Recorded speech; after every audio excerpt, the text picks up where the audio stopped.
Hello everyone, welcome to another episode of TCG Talk, back today with another video. And in today's video, I'm going to be doing another one of my welcome to my TCG Talk segments where I kind of talk about things that are on my mind as a Flesh and Blood fan, or things that are like contested community points.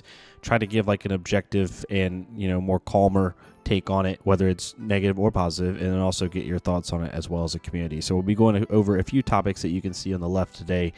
I'll try to remember to bookmark them the best I can at the end of this video so that you can just jump to which one you care about the most.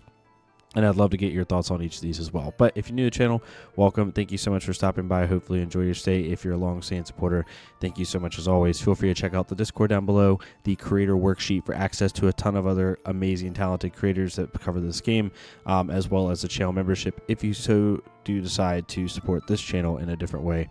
It's always appreciated but not expected. But we'll get right into it. So I like doing this video because this video is like the epitome of how I do content, which is like unedited, conversational, really just want to like talk to you and not feel like it's, scripted or segmented or anything like that. It's more of just kind of someone you'd be talking to at a local game store, right? About different things.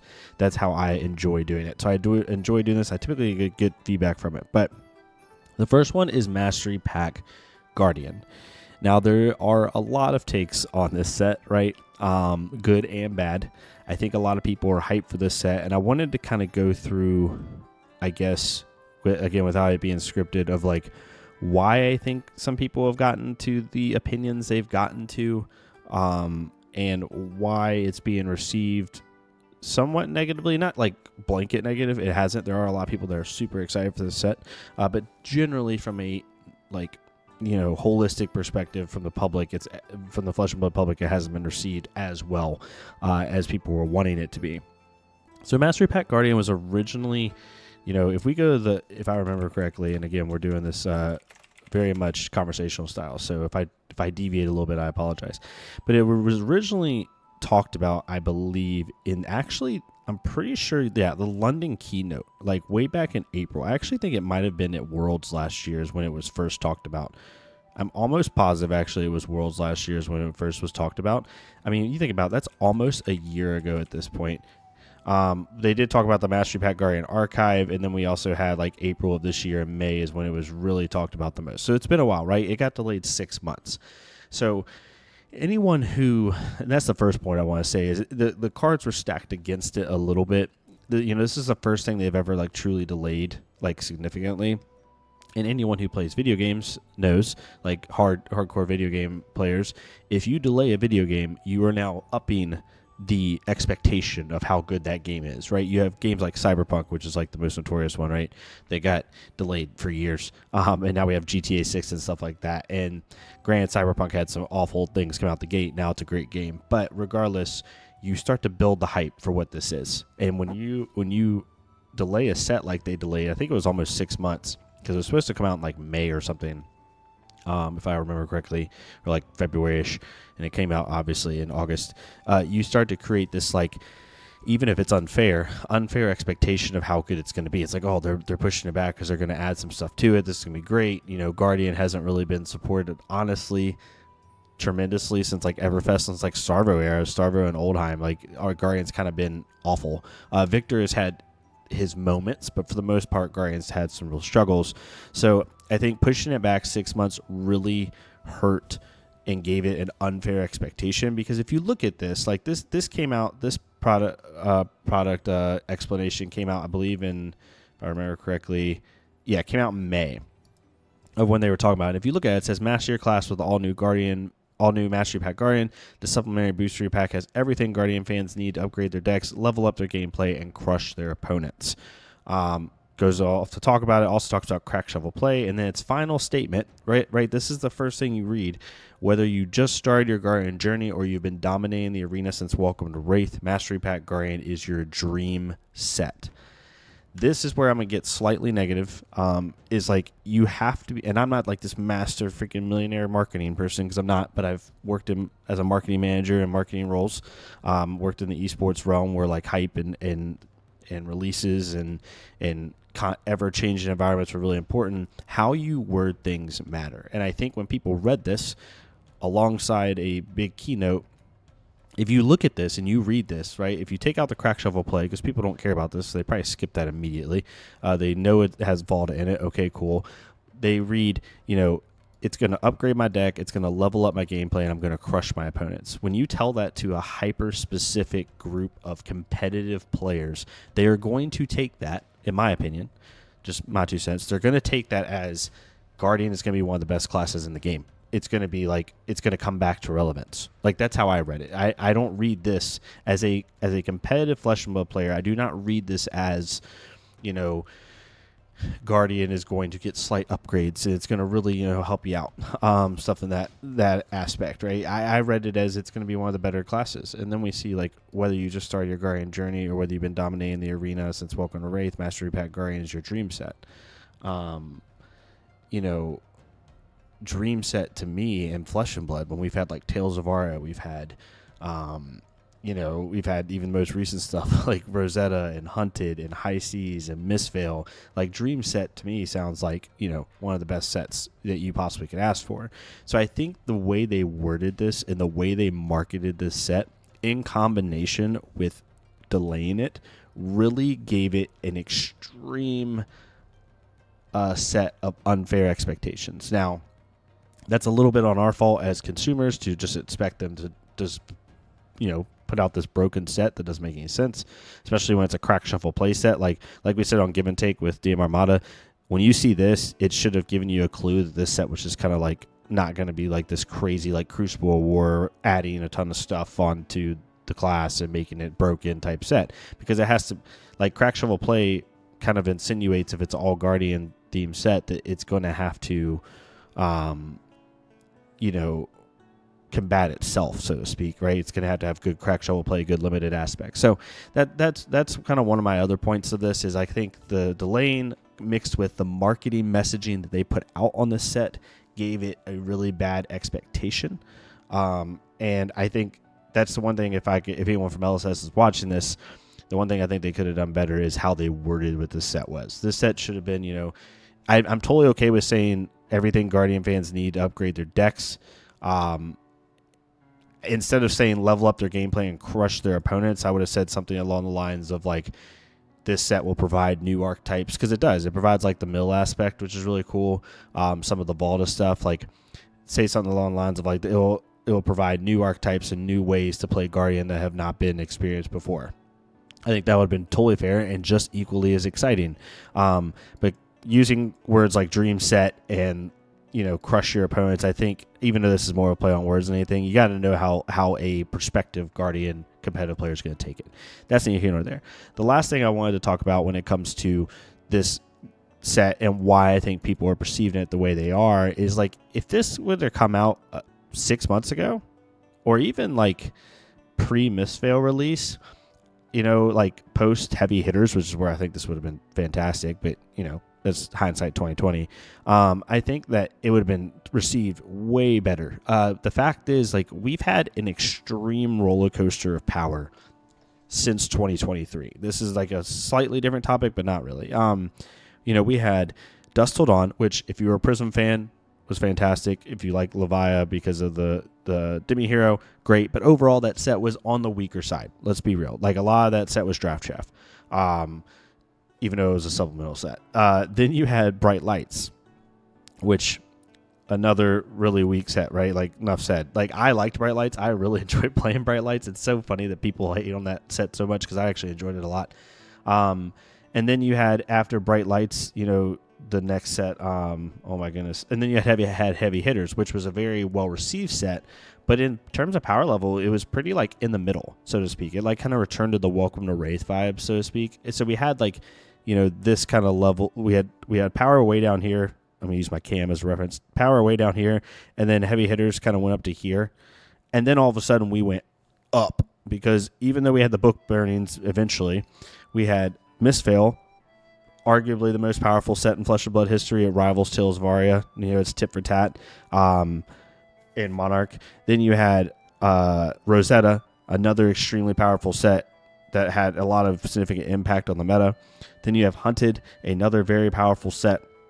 that had a lot of impactful additions to classes that were already very good. And then you have High Seas, which High Seas across the board isn't super powerful, but it has one of the most powerful heroes in Gravy Bones. So we've had basically 4 sets of what I would consider overpowered releases.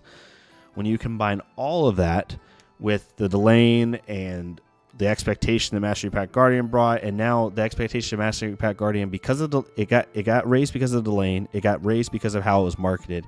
Now it's going to get raised even more because you have all these frustrated Guardian players that are getting absolutely pummeled, all pun intended, by these new sets in the last year. Now are expecting, like, you have to give me something that rivals Mistvale, that maybe not Mistvale, but that rivals Rosetta, that rivals Hunted and rivals High Seas, and they didn't get it. I think that's where it comes from. Now, I think the set's really cool. I bought 2 boxes. Like, I have them here. I really like the small boxes. Me and Reagan were talking about these, how we like the ease and simplicity of opening them. Like, it's just fun to buy, like, one quick box for $40 because it's basically half a box. Like, if you put them together, it's one full box. You get about 4 to 5 Majestics a box, which is equivalent to like half a box, right? So I really enjoyed it, but we'll have to see how it does. I think this is a set that could grow over time. Some of these pieces will become more and more powerful depending on how the meta changes, but that's kind of where I want to talk about. Like, am I saying it's right or wrong, all of these points that I've given? No, but I do think that it's something that people need to look at the holistic picture, right? It's not just like, I think it's the Delane with the marketing messaging mixed with the state of the game, to be completely honest with you. And Guardian just needs a lot of help in order to do that. But there are going to be metas where Guardian just like cleans house. Like, there will be. Like, there will be fast metas without a huge maybe board state hero, maybe not, or a board state hero that's Phantasm that they can at least combat, that, you know, creates a better situation for Guardian, so to speak. So that's kind of where I have. Let me know what your thoughts are on Mastery Pack Guardian. Love to hear it, but we'll move on. The next thing is the Armory deck releases. Now, this one's very interesting.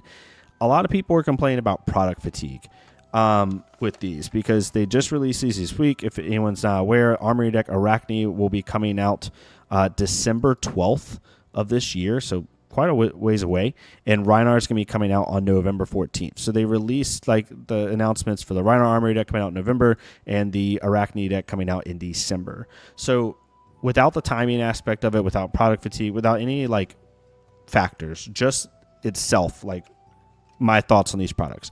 I think Armory deck Arachne is really cool. It's a very powerful deck right now, right? So some people might have had some negative connotation just because of how powerful the deck is overall in the current state of the game. But this deck is really cool. Like, I wish they would stop printing Go again on a hero, but that's a different conversation. Like, this deck from a marketing aspect, I think makes a lot of sense. The hero is really cool, very like vibrant and colorful, really catches your eye on a shelf. It's very like kind of conceptual, right? It's like in this weird, like almost like pocket dimension type thing where it just like it creates a different vibe that is going to cater, I think, to, even though it's a little bit grungy, it's going to cater to more people, you know, so to speak. So I really like this. The Rhinar one's interesting. I think it's just them throwing Brute a bone, because Brute has been, other than KO, has been kind of in a bad spot. And I really do find it funny if it's on here. Is it on here? Is the blue 6 on here? The blue 6 is the biggest troll in the world, in my opinion, because the card's not like awful, but the card's like, they've been begging for a blue 6, and then they got a blue 6, and it's a 0. Here it is. And it's a 0 block, like Alpha Instinct, Rhinar spec. When this is discard to beat chest, create a might token. So like the beat chest mechanics already kind of and now you have a 3-cost 6 that blocks for 0. So like its discard effect, it does improve the consistency of your deck as a Rhinar player, and it does improve, you know, the beat chest. It helps give more beat chest synergy, but it blocks for 0. So like it's just really funny. So this one's interesting. Rhinar's been out since Welcome to Wraith, and Rhinar has only like 260-ish LL points, I believe. So it's safe to put this out as an Armory deck. It's a really fun deck to play, I think, honestly. It'll be interesting to see if they put like Blood Rush Bellow in it or anything like that. I'm assuming they will or will not. I don't know, actually. I don't know what they're going to do. Maybe they won't try to do the Blood Rush Bellow because it's going to be a club deck, right? Or it's gonna be a club deck. It's not gonna be a claws deck because that's KO. So they might not actually put Blood Rush Bell in it. Who knows? But regardless, both of these decks are pretty cool. It's trying to help support an old hero that's really struggling, but also brings in a new hero that is really flashy and vibrant. And so, like, I don't have an issue with either one of these decks in a vacuum. I think the issue that a lot of people are bringing up is product fatigue and, like, just, like, question marks because I'm having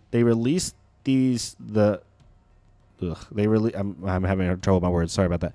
They released the Armory deck announcements on August 11th, yesterday. So the Rhinar deck doesn't come out for September, October, 3 months from now, from almost the day it released, and the Slippy deck comes out 4 months from now. So, like, they released these the announcements for these at least, extremely early. And I think it's going to kill the hype of them a little bit. Now, at the end of the day, this is an entry-level product. I think it's going to sell regardless. But the timing of releasing the info on them is very peculiar. Because it just seems like too premature. Like, we have Mastery Pack Guardian that just released. You know, we just had we're coming off the back of High Seas. We have Super Slam coming out. Spoiler season's about to start up. You know, we're going into skirmish season and ProQuest season. Like, we have a lot of marketing beats that we can already cover. Why bring this out now? Now, there might be an underlying reason that I'm not catching. If you've caught it, let me know in the comments down below. But, like, you could have easily released this. Like, if we look at the organized play calendar, I already had this preloaded. Like, they could have put the announcements for this out. Like, if you wanted to give a 2-month window for Rhinar, that's fine. That makes a little bit of sense. Maybe they put it out at the end of this, you know, season right before ProQuest season starts up, because ProQuest Yokohama starts up October 4th. That is a little bit late, obviously.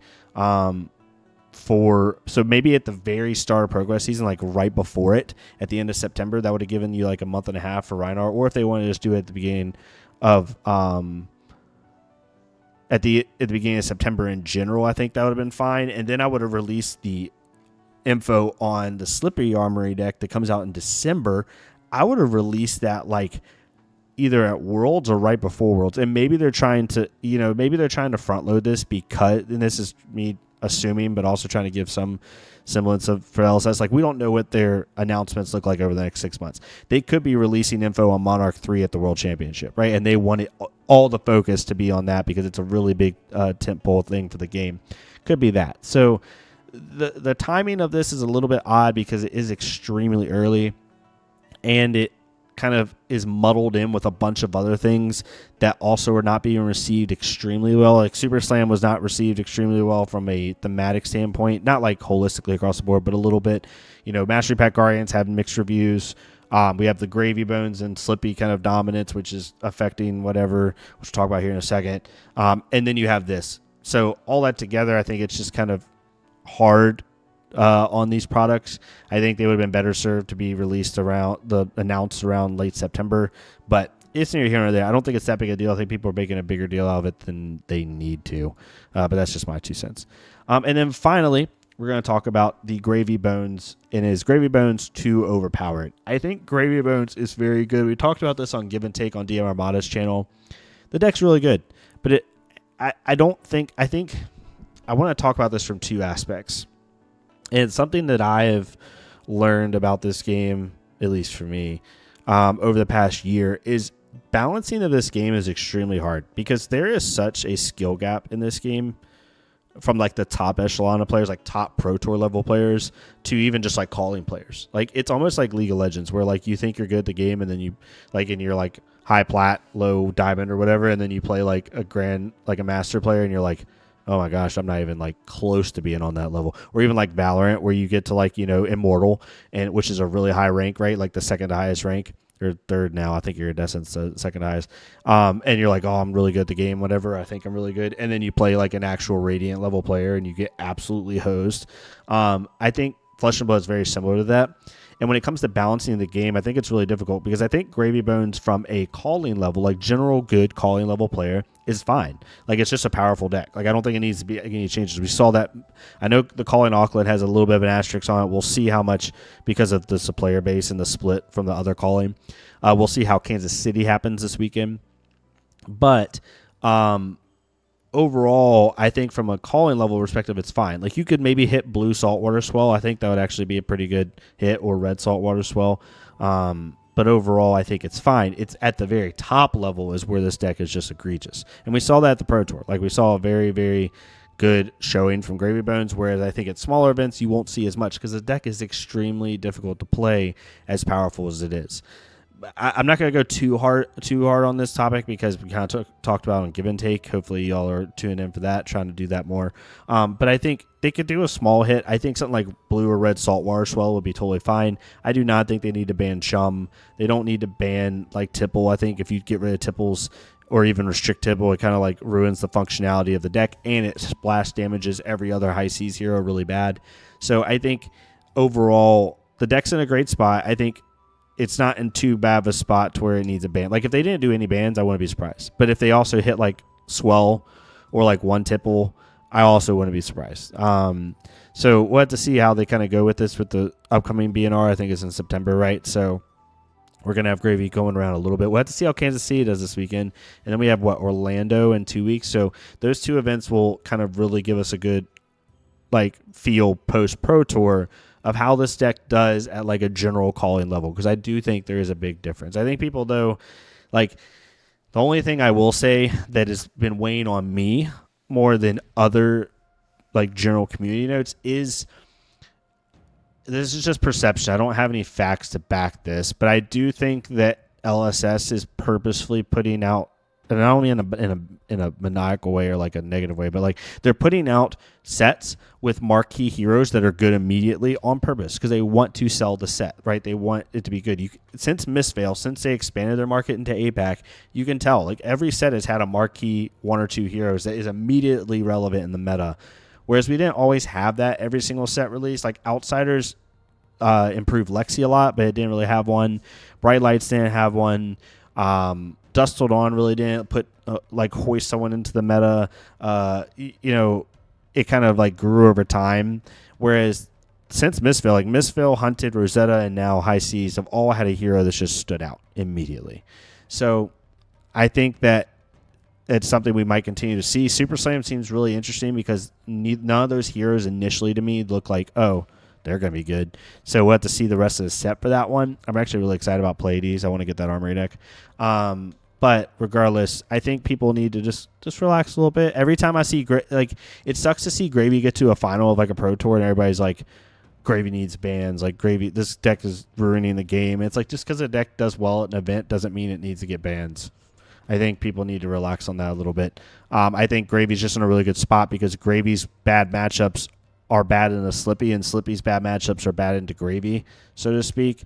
So like, because like Earth is really bad into Gravy, but good into Slippy, and then Aggro is really good or pretty good into Gravy, but bad into Slippy. So like they help each other out, so to speak. So I think it's also just the way the meta's kind of shaped out. But yeah, that's my general thought on it. Hopefully that makes sense. That one wasn't as crazy as the first two topics, but hopefully you enjoyed this. I want to keep doing this. I like just kind of talking through things. It helps me actually too to do this because then I'm less knee-jerky on socials, which I've tried to be better at recently. I think I've done a better job at it overall.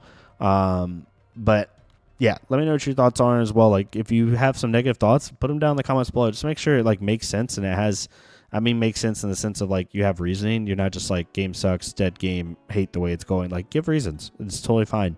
I have no issue with negativity as long as it has like some rational thought behind it. But yeah, let me know what your thoughts are. I'd love to hear it. But thank y'all so much for tuning in. If you like this type of conversational content, let me know. I'd love to get more feedback from y'all on this. If there's ways I could improve it, let me know. Of course, in my style of like not high editing and stuff like that. I just never going to do that on this channel. It's not my thing. But thank y'all so much. Hopefully have a great rest of your day. If you don't like this type of content, though, it's completely fine. Again, go down to the creator worksheet down below. There's like 100 plus Flesh and Blood creators on there that I'm trying to add on to as I see it every time I chance I get. And I would love to get your support for them as well. But thank y'all so much. Have a great rest of your day, and I'll see y'all next time on TCG Talk.